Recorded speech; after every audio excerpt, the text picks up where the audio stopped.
Generation Z, my generation, doesn't think it's worth it to get promoted. My word, we are certainly a brave generation, aren't we? I mean, just play that tape in your head for a second. I mean, your manager's offered you a promotion, and now you're going, I'll think about it, but I'm not too sure. I'm not sold on the idea of getting promoted and earning more money. Now, many older generations may think, what? Is this another example of Gen Z just blowing it, not having a clue what they're doing? I think there's a bit more to it than that. Let's have a read of this. Gen Zers are saying no thanks to promotions for reasons that go beyond money. You all hear that? Beyond money. That's not the be all and end all for us. There's more to life than that. Gen Zers aren't eager for promotions, partly because they believe management is unfulfilling. But that's not all. The main thing I'm hearing about doing more work to get promoted is really just it's not worth the pay and it's not worth the stress, according to career coach Emily Rescala. Now, the stress is the key thing I want to address. To any members of the older generations out there who may be slightly confused by Gen Z's approach, please just remember who you're dealing with here. As young people, it's not exactly an easy time for us in this world. And you have to come back to the original theme of this video. Why don't Gen Z want to get promoted? What is it about the current climate that they are not so fond of? The simplest answer is health and well-being. There's a very real chance that if you accept a promotion and climb up the corporate ladder, you may be required to work more and work longer hours, meaning your flexible working hours are significantly reduced. Let's try and split the word promotion up into two different categories. So you've got change of position and you've got change of pay. If you ask anyone in Gen Z, do you want to get paid more? Absolutely, unequivocally, they will say yes. I guarantee it, hands down. Do you want to change in position and be promoted to a senior manager? A couple of people might say yes, but a lot of Gen Z will turn around and say, I'm not too sure. Or just give an outright no. Let's see what Reddit has to say. I'm entry level. Probably technically overqualified, but that's because I really enjoyed learning and I did extra things just for interest. Nothing wrong with that. I guess as long as you get your foot in the door, who cares if you're overqualified? Anyways, I'm entry level and 100% happy and have zero desire of climbing up. I'm not an administrator, I'm not a boss, not a delegator, don't want responsibilities, don't want to be well, that's really poorly worded, isn't it? Don't want to be handling conflicts, have enough stress already, and don't want to be tied up in all of that crap. He then really hammers it home. My boss doesn't even make that much more than me, and he's stressed out and far busier than me. Lo and behold, health and well-being. I guess from that perspective, it's mainly just wanting peace and happiness. You know, you're calm, you're peaceful, you're content with where you are currently. You don't need to go above what you're doing now because you don't want the headache of that word stress. And quite frankly, I think that should be applauded because stress is affecting too many people in Gen Z. Youth suicide rates rose 62% from 2007 to 2021. And one recent grad even says people feel hopeless. No one should feel like that. I think for Gen Z, they just want alternative ways of being rewarded that doesn't include a promotion for a change in position. That could be anything from an additional bump in pay, a spending allowance to go and enjoy with their family, extra vacation days. Stuff like that might well be the answer. But again, you know, the main theme of this is peace. Here's another fella on the same Reddit page. I'm in the same boat. I've been in an entry-level position for the last decade, where most of my peers climbed the ladder in 2 to 4 years, but I'm perfectly happy where I am. No stress. I can leave work-related stuff at work, and I'm able to enjoy my family and hobbies at home without thinking about work. If anybody disagrees on this, please do let me know why, because I cannot for the life of me think why that should be seen as a bad thing. So that's health and well-being done.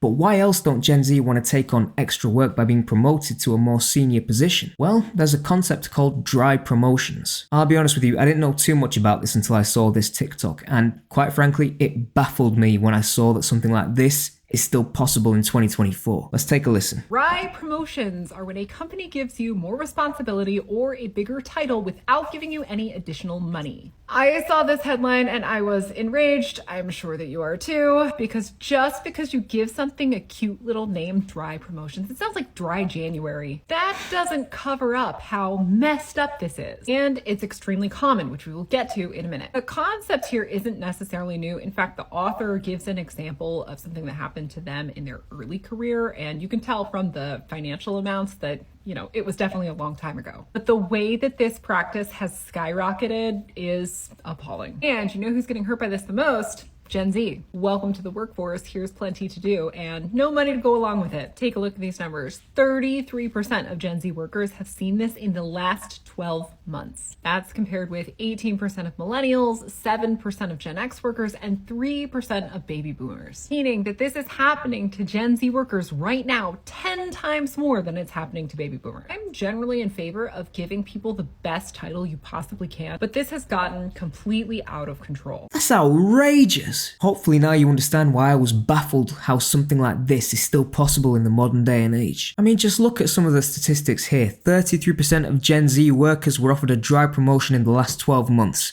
compared to 18% of millennials, 7% of Gen X workers, and just 3% of baby boomers. Now, I do understand you can leave the door open to a raise potentially further down the line if you do accept this dry promotion, but it's no wonder that Gen Z are becoming so disenfranchised with the workplace if they're not getting rewarded for the time they're putting in, when of course, clearly, we've just found out that they want that work-life balance and they want to feel at peace and happy. Now, if I'm being absolutely honest here and giving my thoughts and opinions on this, truthfully, good on Gen Z.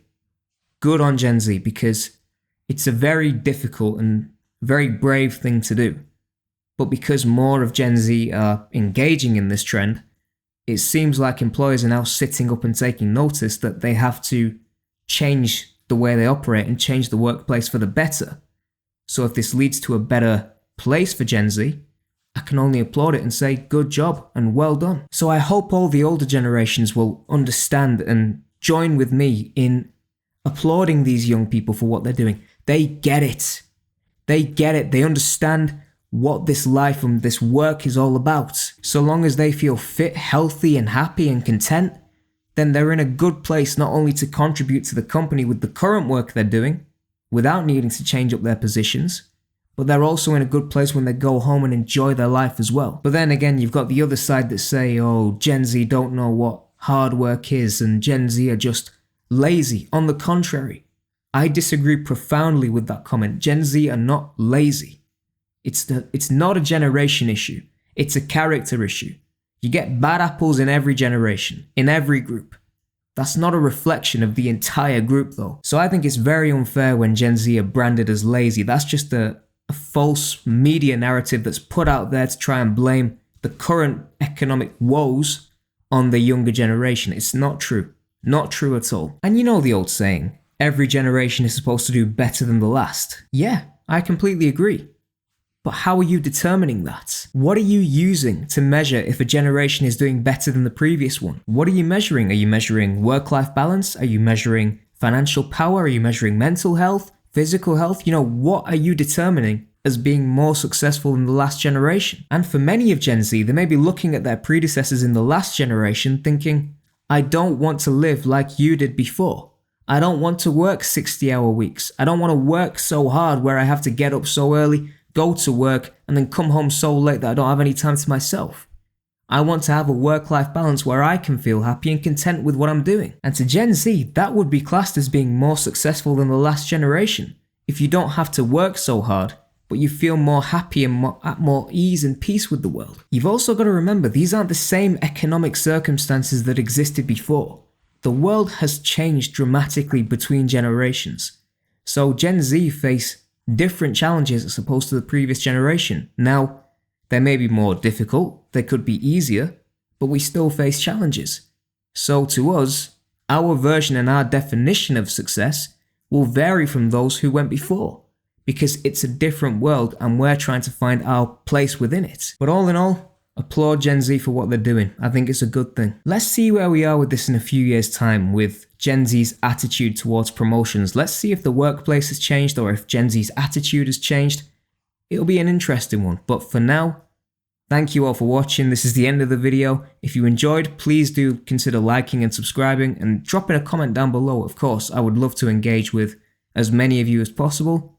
But until the next video, thank you all for watching. Stay safe. God bless. And best of luck in your job hunts. I'll see you all real soon. Take care.